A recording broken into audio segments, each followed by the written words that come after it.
First of all, thank you all for coming out tonight. I want to take about 10 minutes to give you a quick update on my second half. I'll start with a riddle from the book, 5 Frogs on a Log. 5 frogs are sitting on a log. 4 decide to jump off. How many are left? The answer, 5. Why? Because there's a difference between deciding and doing. Doing requires 4 things: time, talent, treasure, and most of all, friends.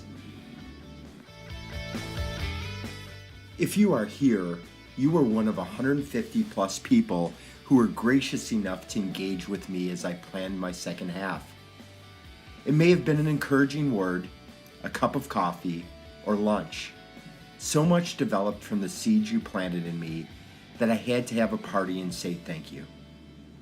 This group represents the unique West Michigan connection culture that I have experienced firsthand.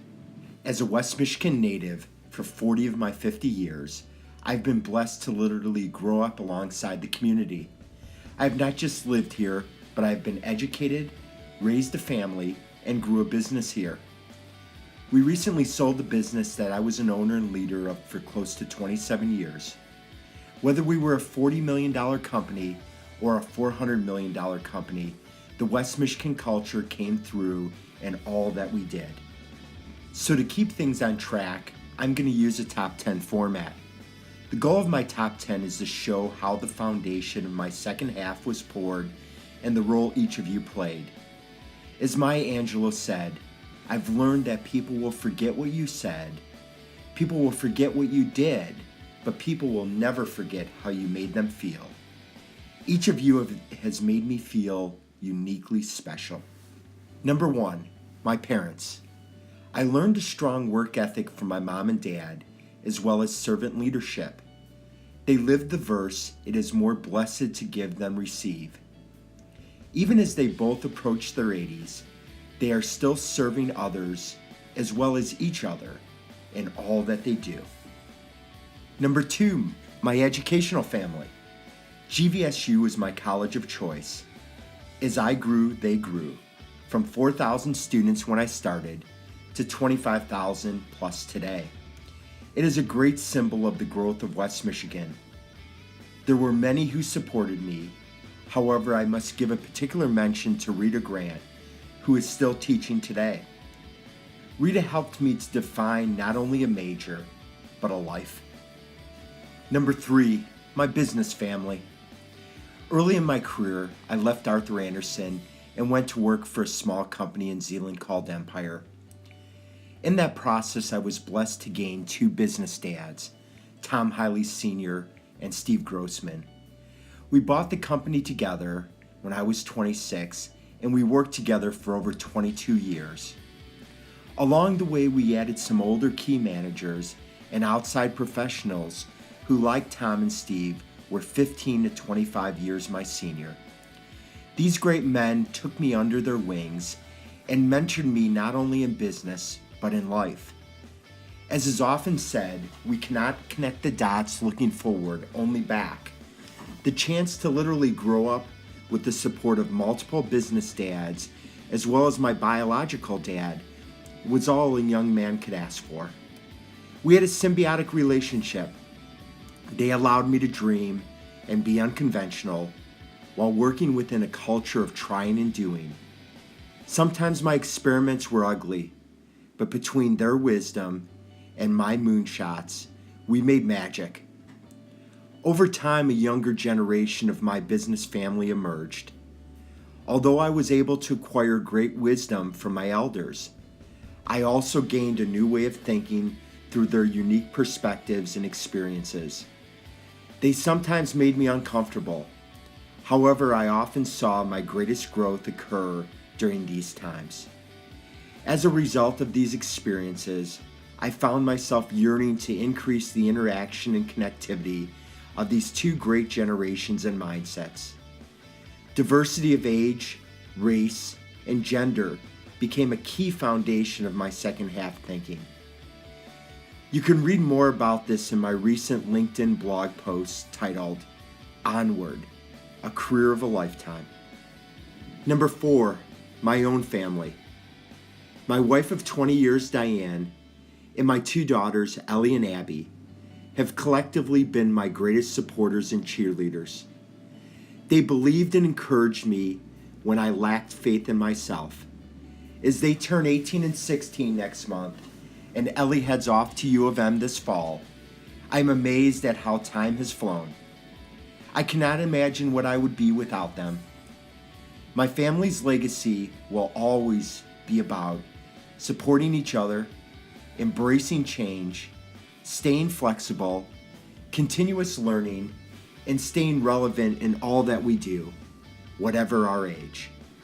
I have to admit, as little as 2 years ago, and in some cases 2 weeks ago, there were many of you in this room that I did not know. You listened to my hopes and dreams, you asked me questions, you helped me to clarify, you connected me with others, you taught me, and most importantly, you cared. Number 6, my coach and counselor family. For those of you who don't have a personal coach, I highly recommend one.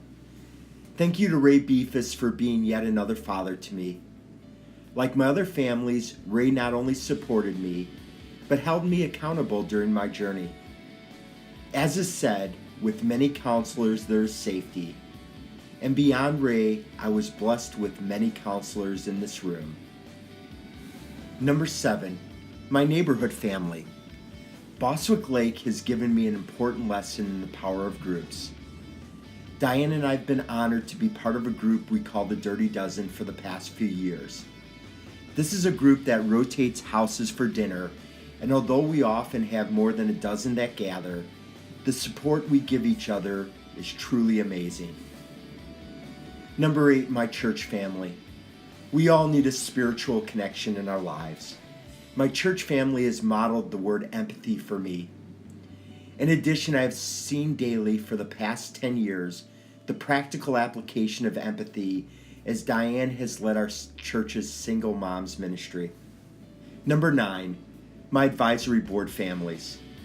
There is a certain intimacy that takes place on a business advisory board. Many of you know Comfort Research in town. For the past 6 years, I have served on their board.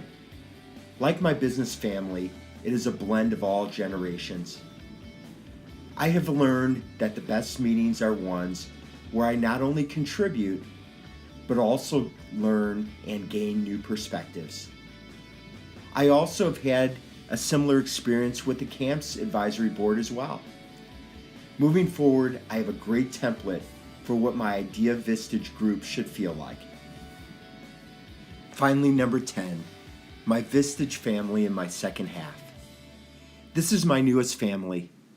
As I searched on how to move from success to significance, I was counseled by Jeff Hutzel. Jeff also sits on the board at Comfort Research and is a Master Vistage Chair in Kansas City. After many interviews with Vistage, as well as some of the best training I have ever experienced in January and February of this year, I became the newest Vistage Chair in West Michigan. I joined approximately 800 chairs worldwide in this endeavor. As a chair, I facilitate and mentor a diverse group of CEOs, business owners, and key executives in a safe, confidential peer group setting. I meet with group members individually, monthly, to help them define and aggregate their greatest challenges to bring to the group. 12 to 16 of us then meet one day a month together to learn and challenge each other.